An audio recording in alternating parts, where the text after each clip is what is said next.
Continue now with our panel. All right, Amanda. So I'm listening to Ron here. So bottom line is, if it's a conservative in a stall in a bathroom and there's a little foot tapping coming on, that's a big deal. That's a referendum on conservatism and the Republican Party. Mark Foley, that is a referendum on all Republicans.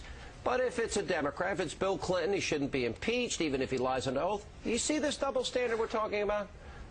Yeah, well, some people have arguably said that it was okay for Bill Clinton because they knew he was a dirty dog before he ever took office. But in the case of John Edwards, I think he should be held to the same standard because he adopted the conservative moral values and he campaigned on them. But there's one thing I do want to revisit in the timeline aspect of it, which I think you're very right to concentrate on. And that's that he said in that Nightline interview, he told his wife the affair was over in 2006 and that she was furious. Yeah. But those photos were taken at the last week of 2006. So is it likely that Elizabeth Edwards knew the affair went on, was furious, and then allowed this woman to be on a campaign plane with him? I think it just blows his whole story. And there are also reports, the Inquirer, that has had it right up to this point, Chris, is pointing out that there were numerous liaisons at this hotel in Beverly Hills that went on much, much later.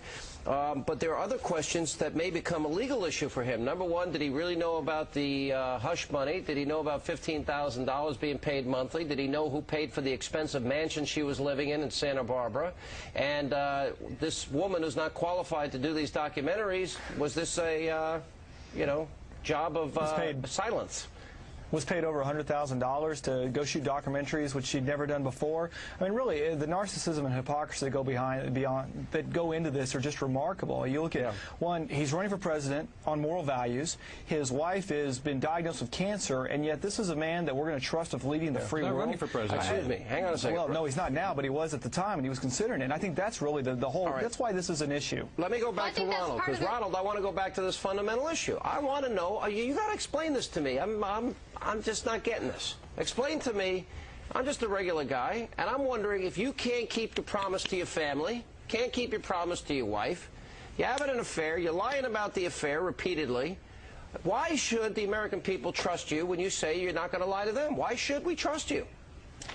Well, because I think that there's a question here. The question of trust goes to more than the personal responsibility between the man and his wife. I think that the right wing really has carried this whole question too far. I agree with you, looking into people's bedrooms, and looking under their bedrooms, trying to find out whether or not that level of trust. And by the way, that's a great is the kind of trust that you use in the Oval Office. That's a great question Sean asked. And so, Amanda, if that's true, you can't trust somebody who had an affair. How can we trust John McCain to be president of the United States since he cheated by his own admission on his first wife? He didn't keep his marital vows. He didn't keep his pledge to his first family. 30 years ago, after 5.5 years in a prisoner of war camp. She has nothing to do with it. Amanda, so how do we trust John McCain to be president of the United States? Well, that's an issue I think has been thoroughly vetted for many, many years now. And he cheated on his wife, right? And this is something he cheated on his John wife, right? Edwards is after 5.5 years at a prisoner of war camp. It has nothing to do with it. He cheated on 5.5 years after prisoner of war camp. Should we lose the guess and you and I argue? Yeah, I will. It had nothing to do with it. He cheated on it. Excuse me, Sean.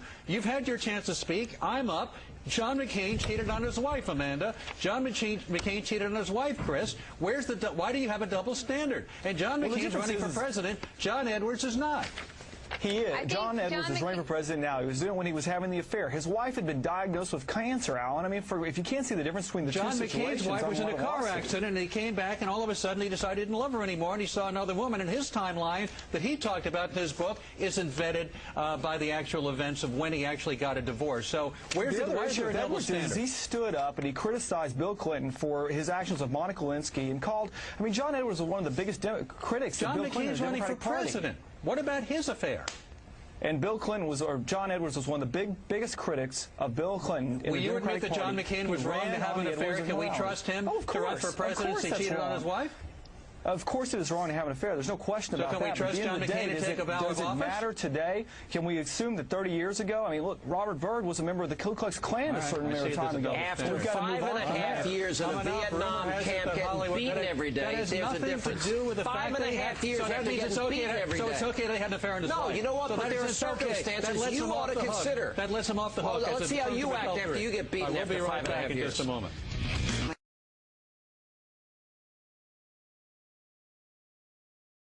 Finally tonight, the London Daily Mail is reporting that